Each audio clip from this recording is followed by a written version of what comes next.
Jeremy Vine here. They were running what's called the Hardmoors 55, which takes competitors from Helmsley in North Yorkshire to Gisborough. It's over double the length of a normal marathon, contains over 2,000 metres that are uphill, and takes an average of 12 hours to complete, so it's not easy.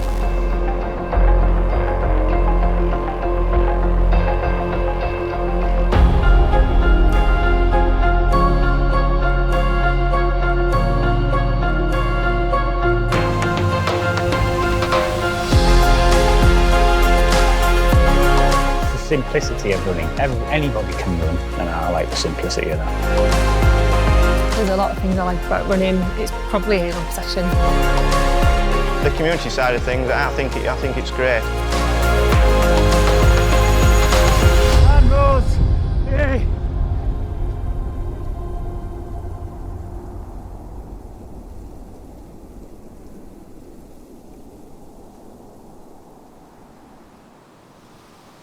Let's talk first to somebody involved. Pete Mounsey from Cleveland Mountain Rescue. And do you think it was irresponsible to go ahead with it in the first place? No, it was fine. These are very, very, very tough people who take part in this event. I'm Kim Cavill. I'm 37 years old and I'm doing the Hardmoors 55 this weekend. I work as a running coach now with my husband, Jason. We're Cavill coaching people towards things like the Hardmoors 55 and lots of other Hardmoors races and Lakeland races, so mostly ultra and trail running. There's a lot of things I like about running, and it's probably an obsession, to be honest. I don't really like talking about much else. I think the motivation to do ultras is intrinsic with me now, like knowing how it feels to finish an ultra, I think is all the motivation you need. I think after I did my first 100-mile race, you sort of think, well, if I can do that, I can do anything. So this will be my 4th time starting. If I can get under 9 hours, I can kind of put it to bed a little bit. I've gone under 9 hours in other 50-ish mile races before, so I know I've got it in me. I've never done it on this. It would just be nice. And I'm going to try my hardest to do it. I don't know why, there's no rhyme or reason, it's just a number, isn't it? But you get an idea in your head.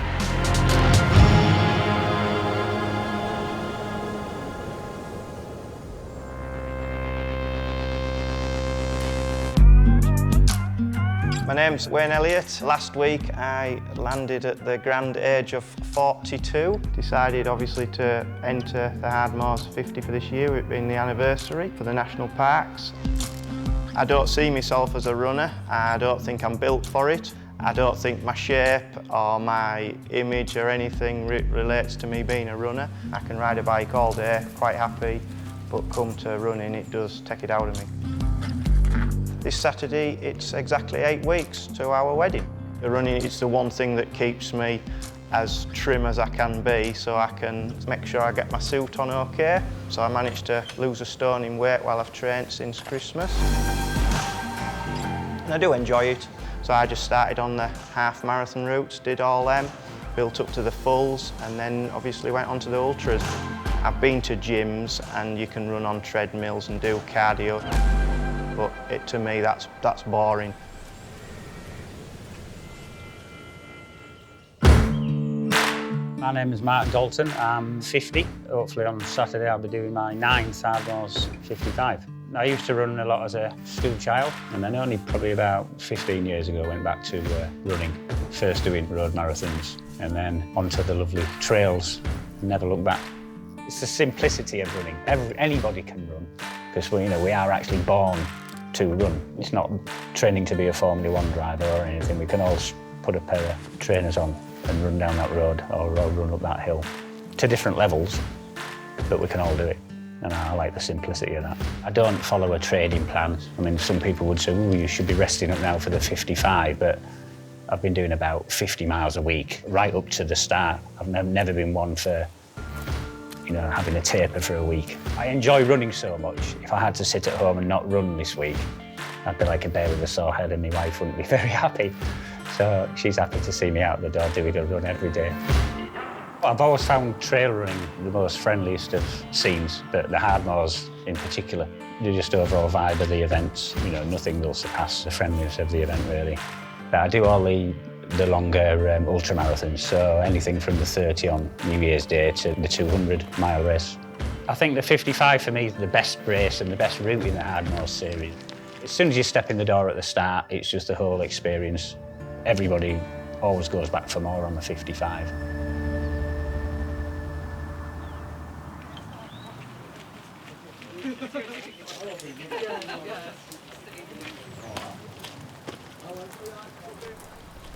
It's going to be an interesting day, I think, with obviously the weather. But yeah, see how so many people cope with it. Because there's a lot of people who haven't done this before, or this distance before. So yeah, it's kind of quite a baptism by fire. But it's good. It's good, yeah. I'm feeling a bit nervous, to be honest. I don't like, I'm not competitive with other people, so when there's loads of other people asking me how I'm going to do and if I'm going to win, it's like, I don't know. So I just get a bit scared. Yeah, it's tense, everyone's a bit nervous and worried. I think everyone's worried about the weather after last year as well. So yeah, got wet just getting registered, so yeah, we'll be okay. Yeah, nothing any different, it's just a bit of rain, innit? We're feeling good this morning. Rain the entire day, and we're going to embrace it.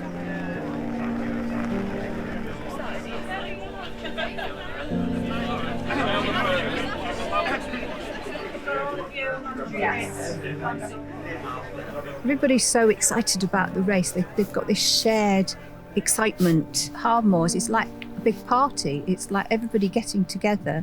I think the whole thing about, especially with some of the ultra races, they're an adventure. So people can run these ones fast, win, and whatever, but at the same time, the person coming through the door last is just as important as the person coming through the door first, as such. I don't think anybody's normal that does these races, but normal, ordinary people who come from all walks of life can come and do these races.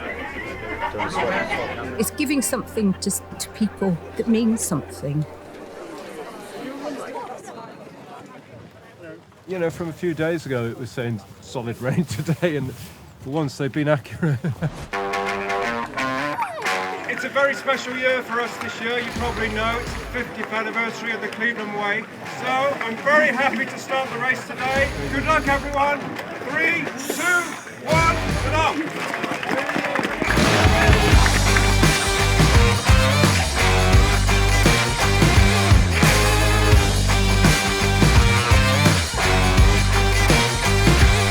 The challenge is the course, it's completing the course.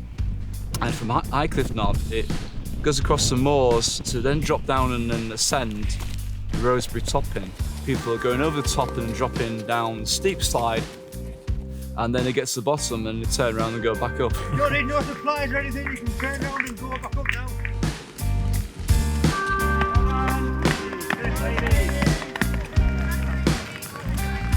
John has a very weird sense of humour. The signs that you see around the course are nothing to do with me.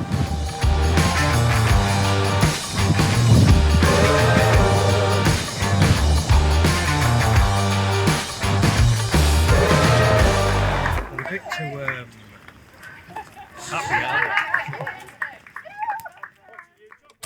Where this acorn marks the route, there is a 100-mile footpath across a land alive with history. The Cleveland Way in the North Riding of Yorkshire is one of the national long-distance footpaths that we can all enjoy.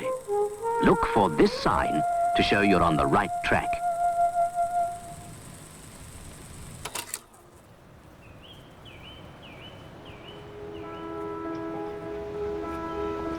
My job as a National Trail Officer means overseeing the maintenance of the trails as a whole. Maintenance takes up a lot of our work, and we have our maintenance ranger, Andrew Carter, who's out all the time doing bits and pieces of work on the ground. But it's also about promoting the route and just making sure that people know we've got fantastic trails for them to enjoy.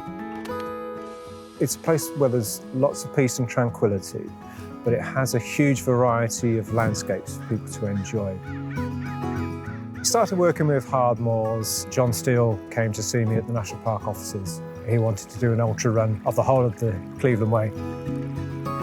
When we had the first race and I helped set it off, I could see it was a really good race, but I wasn't sure whether it was something that was going to take on and flourish. But It's absolutely incredible how it has gone in the last 12 years. And they brought the Hardmoors 55 in. They've adapted that just slightly to be the Hardmoors 50, 1 year only, I guess, as a tribute to the fact that it is the 50th anniversary of the Cleveland Way this year.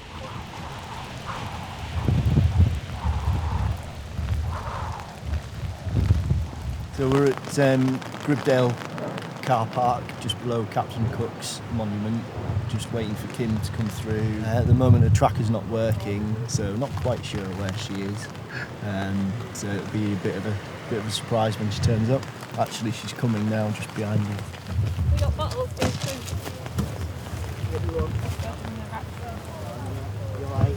Warm enough. The weather's not as bad as I thought. I'm quite warm.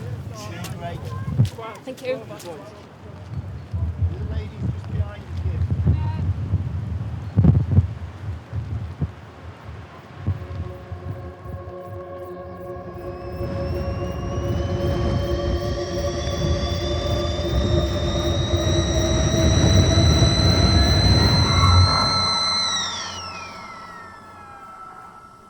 So I was probably late 20s by the time I joined the running club. Quite soon I was like the fastest lady in our running club, and this was astounding to me because I was terrible at sport at school. I didn't do anything. I didn't like sweating or getting out of breath or messing my hair. To be doing well, it was a novelty and it felt really good.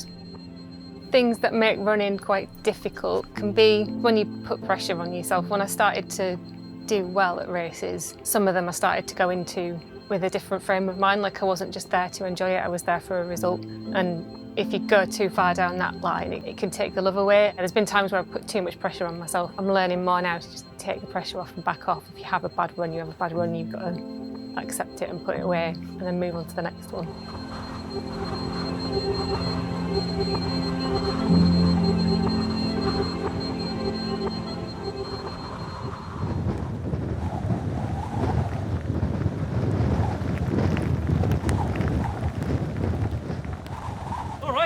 It's just really cold and wet and windy. Don't film me getting stripped off.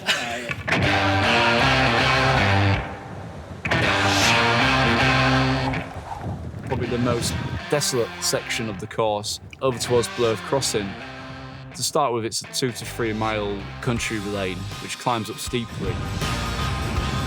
It gets very exposed. It's probably the highest part of the moors. It is bleak. It is very bleak up there. You see a week of early spring sunshine and everybody thinks summer's here. But March always stands out to me as, you know, it can come back to bite you. This is the worst bit. Yeah, the skin's still waterproof under here, so we're not doing bad. I used to do road marathons and do the old, have your split times written on your arm, going past mile counters. You don't get any of that on the trail. You know, you can aim for a PB, but your PB might have been when it were bone dry weather, skipping over the dry mud. So, you know, just go out and enjoy it and embrace it really for what it is. If you get a time, you get a time. If you don't, finish with a smile, as ever.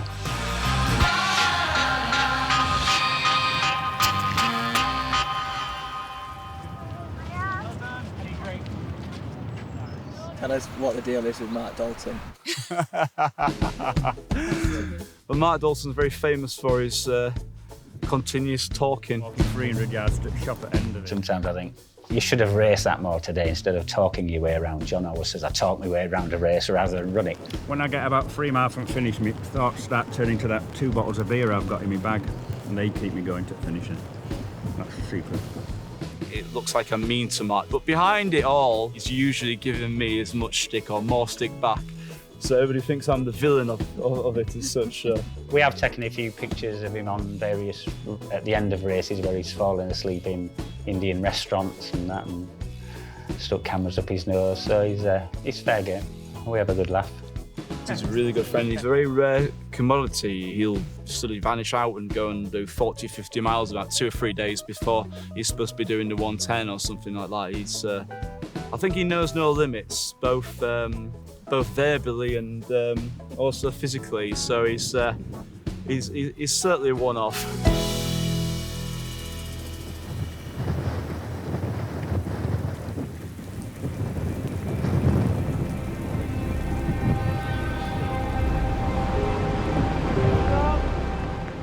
So we're at Clay Bank here. We're 19 miles into the route. Yeah, still I've had last 5 miles have been really windy, straight into them, rain, hail, cold.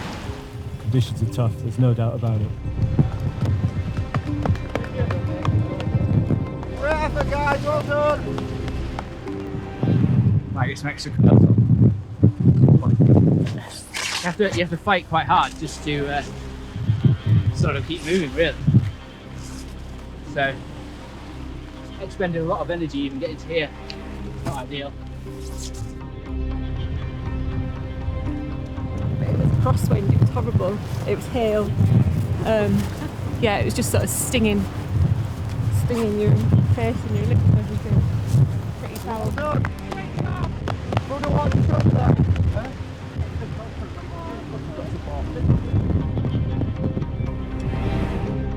All sorts of things can happen along the way, and you're not necessarily going to finish. You get us in our moment of glory. Dropping out. I don't think we'll be the only ones. Why are you dropping out? Cast, and it's just horrendous up there. It really is. Really. I mean, you can hardly stand up on the top there. So,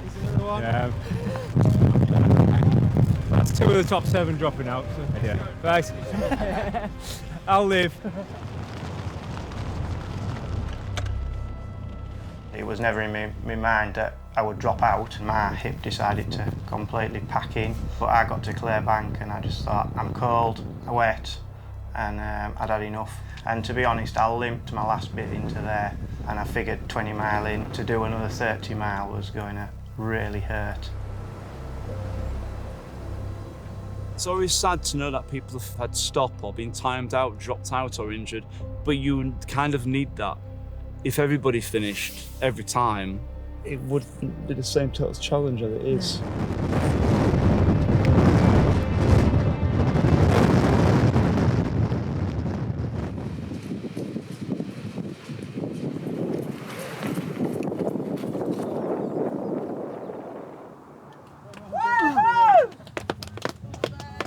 Awesome!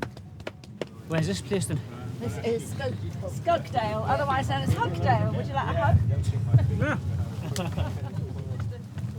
Right, where am I now? It's really good fun because I love racing, or running.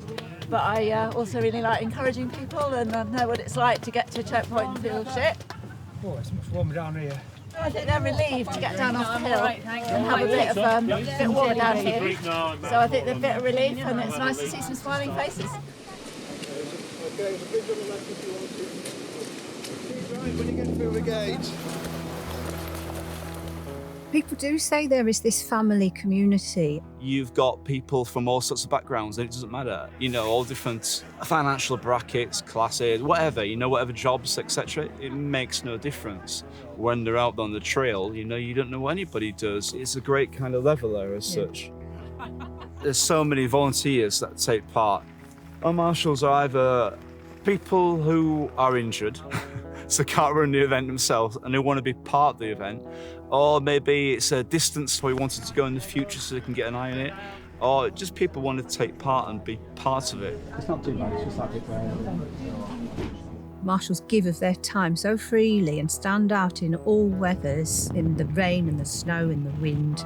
Without the marshals, we absolutely could not operate these races.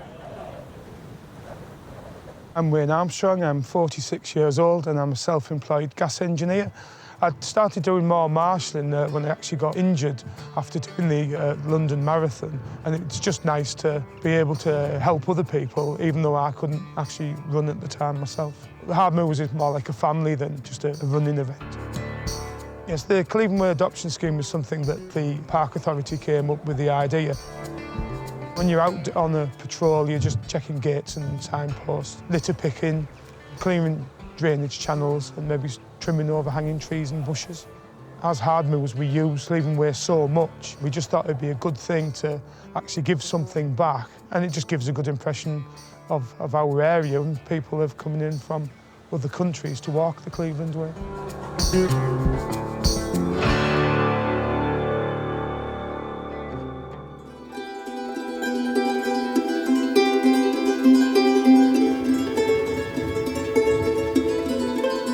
My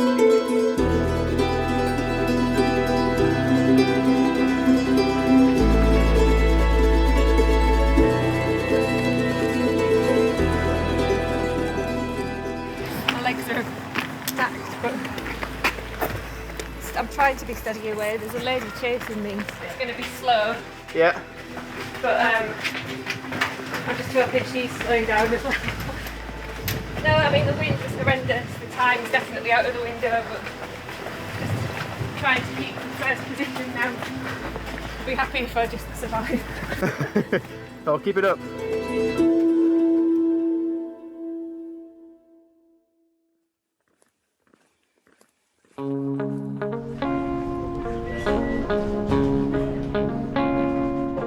Do you have rice pudding? Yeah, we do. Oh, great. Yeah. Do you want it hot or cold? Oh, hot, please. What's lovely is about 32 miles into the course and you go into quite a nice warm checkpoint. It's a huge temptation to stop there. Once you get sat down, hot drink and food, and you look outside, it's absolutely pouring down with rain. Who in the right mind wants to go back out onto those moors to do another 18, 20 odd miles?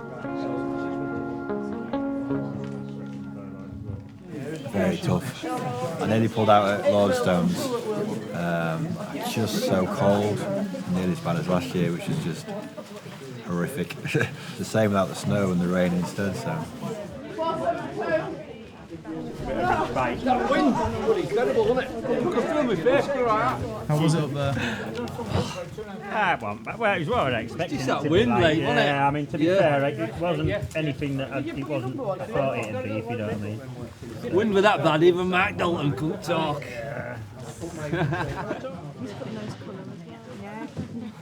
Can we see your head torch, please? Before I realised. Head torch. Yeah. Got a compulsory kit, number of items there. There's 3 things that would lead to disqualification if they don't have that with them. But we just ask them for the head torch, particularly because on the last bit now it's going to be getting dark in a couple of hours. So yeah, if they don't have the head torch there, they get a 2-hour time penalty. Yeah, fantastic, thank you. Everyone seems all right, actually. They all seem very happy. A bit cold and a little bit damp, but no, very happy still.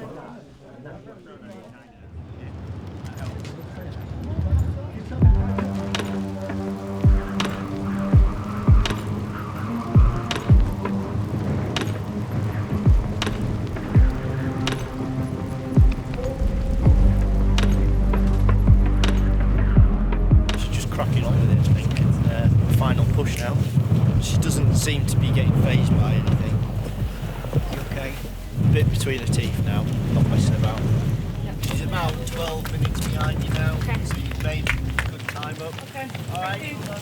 She's starting to just pull away from the second lady, probably about 10-12 minutes ahead now.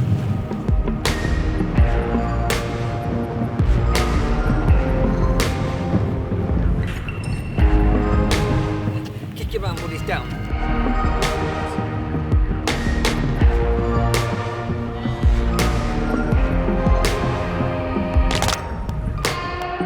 I think we've got about 13 mile left, so on the back end of things now, yeah. The home run. Find a better place to stand.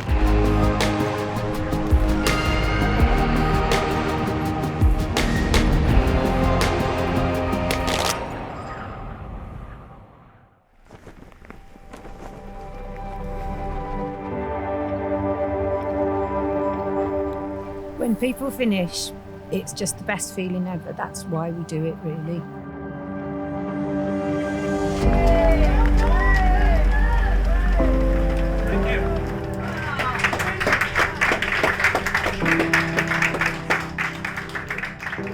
It was surprising, sending all that through so quickly. It was beautiful. People go throughout that time, the highest highs and the lowest lows is like a lifetime in a day.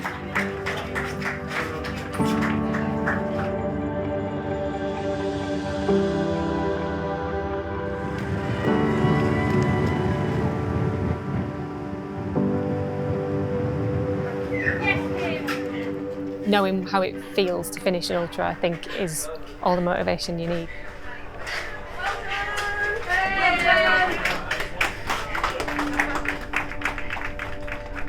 I was really, really happy. Thank you. I started thinking I wanted to do sub 9 and I ended up being really happy with sub 10. I'm shattered, but I'm happy. I'm happy that's done. That was really tough. It's probably one of my toughest races, character building, isn't it? There's no other feeling like it. All the stuff you've got to deal with in everyday life or work or people or family stuff that you've got going on, none of it matters while you're doing an ultra. That's what motivates me, is kind of chasing that feeling, really. And you don't always get it, but when it goes well, there's not much else better, and you can ride that a little bit afterwards as well. You get the post-race blues, but then you just sign up for your next one. This is why it's kind of becomes an obsession, because you're always chasing that feeling. Well done. Thank you. Lovely. Thank you. Cheers. Paul Campbell.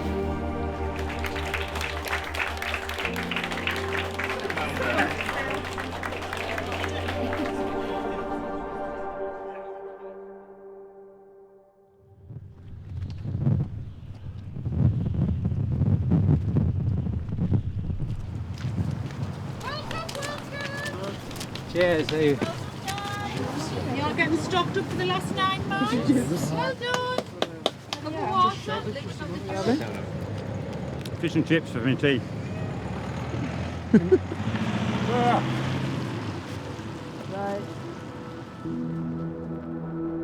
I'll run out of battery. Waiting for me to come up. Not long now. 8 steps are brutal after this distance.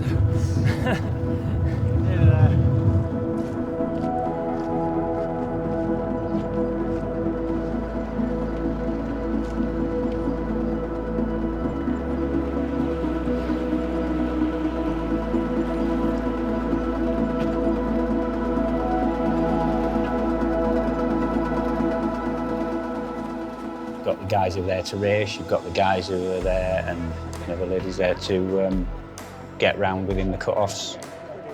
Fantastic. Oh, great vibes. Gripped in under 12 hours, but, top 50. I'm always full of admiration for the person who gets in, 1 minute before the timeout has been on the feet for 18 hours, as much as the guy who's won it in 9.5 hours. It's a fantastic achievement at both ends of the scale, really. I have no worries about dropping out. I decided that when I got married I wanted to be a stone lighter than I am. In my eyes, I'd done my goal, and that was how I felt. At the moment, I'm enjoying back on the mountain bike. This next year there's no plan to run them again, but possibly, which will be 2021, I'll look at maybe having to revisit it.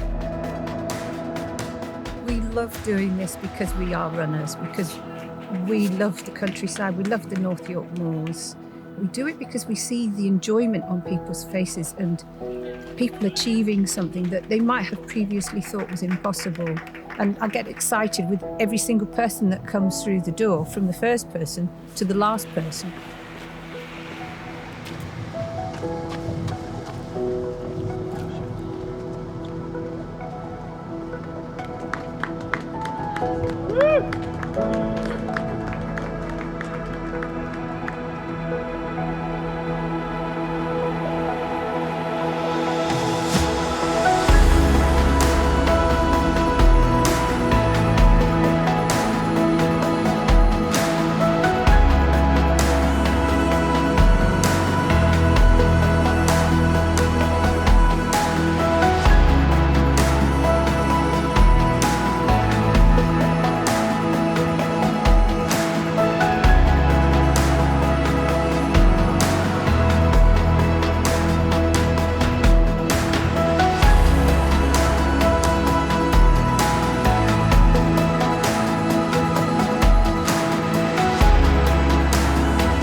Okay, Kim, can you just give me one solid clap in front of your face?